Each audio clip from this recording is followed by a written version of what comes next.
We're here at Armida Winery in Sonoma County, where they've got a vintner who put a skull and crossbones on his label. Behind the label, a winery that makes a Zinfandel called Poizin.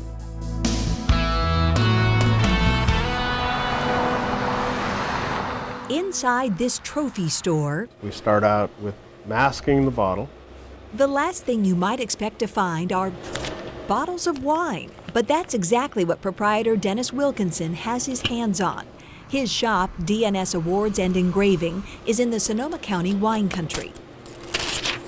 Instead of engraving a trophy, he's prepping a bottle for labeling. Poizin isn't a potion, it's a Dry Creek Valley Zinfandel made by the Sonoma County winery Armida. We'll lay the bottle out on a cloth and we'll put the mask on and roll it on, and then peel the protective film off, and then we'll roll it again to make sure there's no air bubbles, and we'll tape it. Dennis is getting bottles ready for engraving. Armida's Reserve Poizin has an etched skull and crossbones for its label. The next step is the actual engraving. We've got a batch of bottles masks. Now it's time to start etching. Etching is done with a sandblaster. Lights out, gloves on, and Dennis starts the sandblasting. The pressure of the sandblaster is typically around 65 psi, and so that will very rapidly cut through and into the glass. There's no room for error on sandblasting because if you knock the mask off, you ruin the bottle. We use the heavy rubber gloves because that way it protects my hand from the blast. Because we use very high pressure, about 65 psi. And the compound we use is a silicon carbide, and it's very, very sharp. It's not sand as you would see at the beach. It's a special compound for blasting and eating away glass. Dennis uses the nozzle almost like a paintbrush. It's a concentrated nozzle about the size of a dime. And as I'm blasting, I try to use the same pattern all the time. That way I know that I have the same even depths and don't miss any pieces.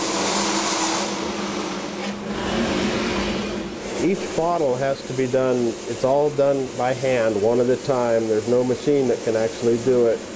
And each bottle takes about a minute to a minute and a half. So that's the last one etched.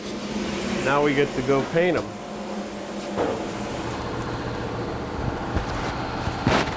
The nasty apron. This is the blood. 186 red is the number of it. We call it blood red. It's close to the real blood color as we can get. Dennis pours paint into the spray gun. The spray painting process is done with an airbrush. We hold the bottle in a little foam to keep overspray from going on the text that's silk screened on the back of the bottle. Then we spray them. The paint fills in the etched word Poizin and the skull and crossbone design. Then put them in a rack and let them dry for a couple days before we clean them. Once these painted bottles dry,